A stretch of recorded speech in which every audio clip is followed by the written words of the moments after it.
In today's video, we're actually going to be roasting and tasting the differences between two different dry process coffees, both from the same country. They're very close to each other. They basically just have a huge mountain range that's separating them. And so I'm gonna actually roast them. I have to do quite a few roasts. We have our Ethiopia Dogo Sodu here, and then we have our organic dry process Wolinso Debesa coffee that we are going to be roasting. I have about 12 pounds to do of roasting today. And I wanted to actually compare the differences in the taste. So what makes this interesting is that they're both dry process coffees. So they're gonna sit inside of the coffee cherries for quite a bit of time. They're gonna soak up all that really great sweetness that's in it. And usually what that does is it makes the coffee a little bit more floral tasting, a little more fruitier, kind of berry-ish as well. And I just personally love dry process coffee. So it's gonna be really interesting to taste the differences and the subtleties of the two coffees that we have. Like I said, they both kind of have a mountain range that's separating them. They are both on the western side of Ethiopia, where most of the coffee is grown. Yirgacheffe, which is a very well-known area, is a little more southern of that. So let's get the roaster going. I'll throw these in and then we'll go through a sampling, we'll go through a cupping and tasting, and then I'll kind of explain what I'm tasting in it. That way you can kind of see what I'm seeing. This is the chaff holder. Part of roasting and getting good quality coffee is ensuring that you're always cleaning everything out. And I need to clean out the chaff holder every single roast, or every day that I do a roast. Usually if it gets to about halfway here or so, that's about when you start to get less of the chaff being extracted from the inside of the chamber. So it's important to clean out the chaff as well. And the chaff is actually the outside layer of the coffee bean, so you can't really tell here, but there's actually a layer on the outside of the green unroasted beans, and it comes off as it's being roasted. It's a part of the bean that can't be taken off of it until there's enough heat that burns it off. So every single coffee bean that's roasted, it'll have some sort of chaff that comes off of it. Usually what you'll see is on a wet process coffee, there will be less chaff. On a dry process coffee, there will be more chaff. It's just the way that it was processed will determine how much chaff will come off. All right, and while the roaster is heating up, I wanted to talk a little bit more about the coffee. So the coffee I'm gonna throw in at first is our Ethiopia Dogo Sodu. This is close to the southern Guji region of Ethiopia. It's the western part of Ethiopia, and it grows some really good coffee. There's basically a huge mountain range that's on the western side, I would say, of the middle of the country.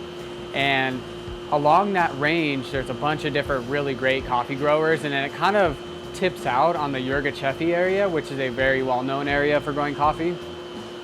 Really high elevation. I believe this is around 2,000 meters above sea level, which is a really optimal growing elevation. And for the organic Ethiopia, it is still on the western side of the country, but it's a little bit more east of where the Dogo Sodu is located. It's in Limukosa, which, like I said, is just west of it. His Debesa, who is the owner, his farm is actually separated into different areas where they will do dry process coffee most of the time, but they will also only certify organics in certain areas of that farm. So he owns large plots of land, and then he'll actually section it out to say this is an organic area and this is a non-organic area, but most of it is actually dry process. So it's a really interesting coffee, really good coffee, one that I've liked for a long time. So the roaster is getting heated up now. It's at the right temperature. We're gonna throw these in.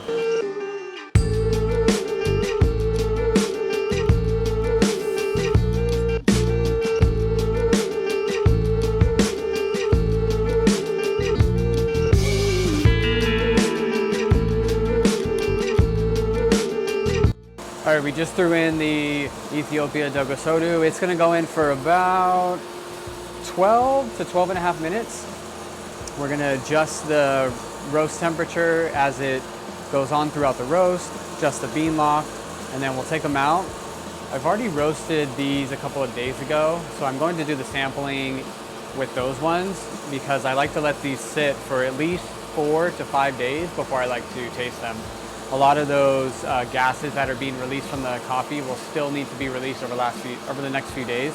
So it'll mess with the taste that you're getting from it as you're cupping it, or even as you're brewing a cup of coffee. So I'm not going to use these specific ones to do the taste test, but I'll use ones that I roasted, I think it was 3 days ago. 3 days ago that we roasted them.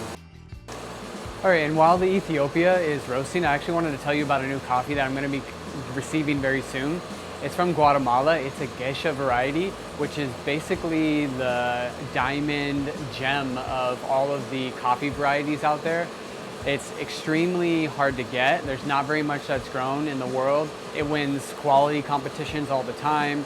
It's basically, if you're able to get a geisha variety, which is very expensive by the way, then you're looking for the top quality coffee beans.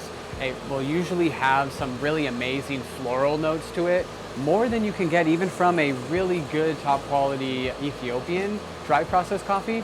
So really excited to make a video about that. I'll do a video about how I roast it. I'll probably even do videos about where I'm experimenting on how much I actually want to roast of it and how long. I'll also do a cupping, a pour over, and kind of give you my notes that I'm getting from it. So stay tuned for that. That one should be coming, I think, today. And then in about 2 weeks or so, I'll have a video uploaded on it. So check out that one soon. All right, we just finished brewing both of the Ethiopian coffees. I used a roughly 1:16 ratio. I did 12 grams of coffee to 200 grams of water.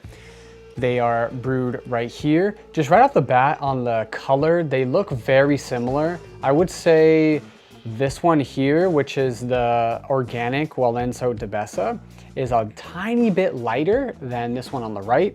And that is actually because this one's roasted a few degrees more than this one is. So turns out the colors do make a difference. We're gonna pour them both. They're both brewed at the exact same time, exact same temperature, same ratio. And we're gonna see the differences, see what notes I get from them in the beginning, and then kind of explain how I'm getting those notes, why I think I'm getting those notes and whatnot. So once again, these are both dry process coffees, and I'm gonna talk through them.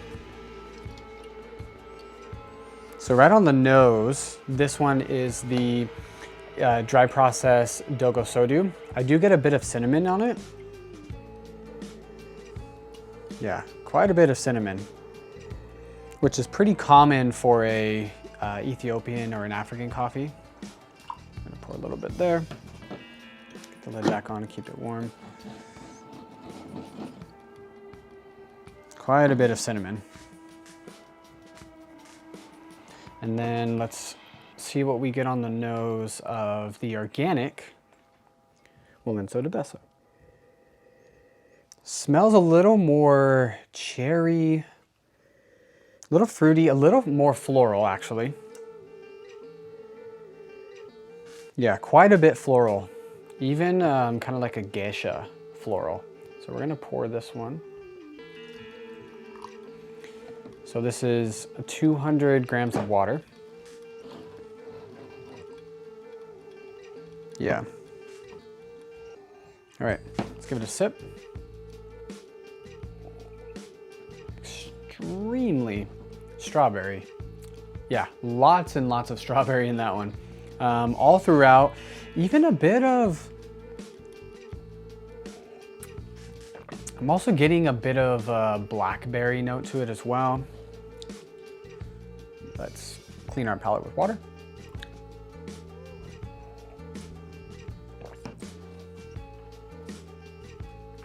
I have a little bit more, it's interesting, I have a little bit more of a chocolatey note with the organic Ethiopia than I do with the Dogo Sodu. So both of these coffees are both dry processed. As I mentioned, they are both kind of on the western part of Ethiopia. The berry notes that are inside of the organic Ethiopia are a bit more pronounced than you would kind of get from the Ethiopia dry processed Dogo Sodu. The Dogo Sodu is, I would say it's really smooth from beginning to the end. I have on my notes here that it's an Earl Grey smoothness. I don't know, I actually don't know if it's really an Earl Grey notes. I just think it's so smooth that you would get from a tea. So it's very smooth. In the beginning, it's strawberry, and that kind of gets maintained throughout. A little bit of cherryness to it, I would say, as well, and it maintains throughout. And then it gets a little bit more of cinnamon towards the end. Yeah, lots of cinnamon at the end. And we're gonna try out this organic one again. I wanna see if I can distinctly point out which berry I'm getting. It's a little bit of raspberry, which I have gotten quite a bit from Ethiopia over the years. Raspberry, blackberry at times. It's super chocolatey at the end. I feel as if I just finished swallowing some dark chocolate with a high cacao percentage. So this one's very good. Yeah, those are kind of the differences that I'm getting. With the dry processed coffees, very stereotypically, you will get more of a berryness to it, a little bit more floralness to it as well, especially on the nose as you're smelling it. The cinnamon that I really got in this one, and I got a little slight hints of cinnamon in this one, but the cinnamon that I got in this one, I would bet that it's from the dry process. So we're gonna pour a little bit more, see how it tastes when it's warm.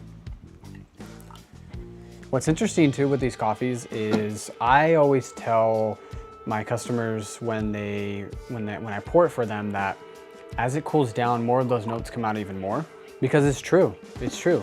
It's interesting because some people like to add cinnamon to their coffee. There's no need with this one. You just kind of get it. The reason why I like dry processed coffee so much is because I like the berry and the floral notes that you get from it. With a wet processed coffee, it's typically not gonna be as berry forward. It's gonna be a little more citrusy. Obviously, it depends on the country that it was grown in, but you're typically not going to get those berry notes, the floral notes from it. The main reason for that is because the coffee beans were sitting inside of the cherry as they were kind of drying up, and as they were getting depulped, they still are sitting in some of that outer layer of the coffee bean. So it's soaking up all of the sweetness, all of the floralness to it, and which makes it very distinct. Wet processed coffees make it easier for the farmers to actually process them. It only takes maybe 1 to 2 weeks to process, whereas a dry process will typically take 3 to 4 weeks at times, even longer to process them. So it's a lot quicker, but there are some really good wet processed coffees as well. I'm not gonna try and put down wet processed coffees, but dry process is a little bit more of those berry notes that you're gonna get. I will say that the dry processed coffees tend to leave a little more of the acidic flavor notes to it compared to a wet processed coffee. I actually have one of my coffees that I roast for less amount of time, so it's on the lighter side of the roast, and it actually is less acidic because it is a wet processed coffee. So my African coffees, both my Ethiopian and my Kenyan that I just ran out of, those were very acidic coffees. Good acidic coffees, but they were a lot more acidic than my Colombian, which is actually roasted less than that one. The Colombian is a wet processed coffee. So there are a few other types of processing methods. Over the years, different farmers in different countries have established different types where they may leave on part of the pulp. There's a honey process where they take off the outer layer and they just leave it kind of the mucilage that's around it. They leave it on for, a few days to a few weeks. There's also an anaerobic style. So there's many different types of processing that's out there, but the two most popular ones are wet and dry. So that is the differences that I'm getting from the coffee in it. It's really interesting when I serve this for customers at my stall, because I like to get their perspective of what they're tasting, because everyone's palate is a little bit different.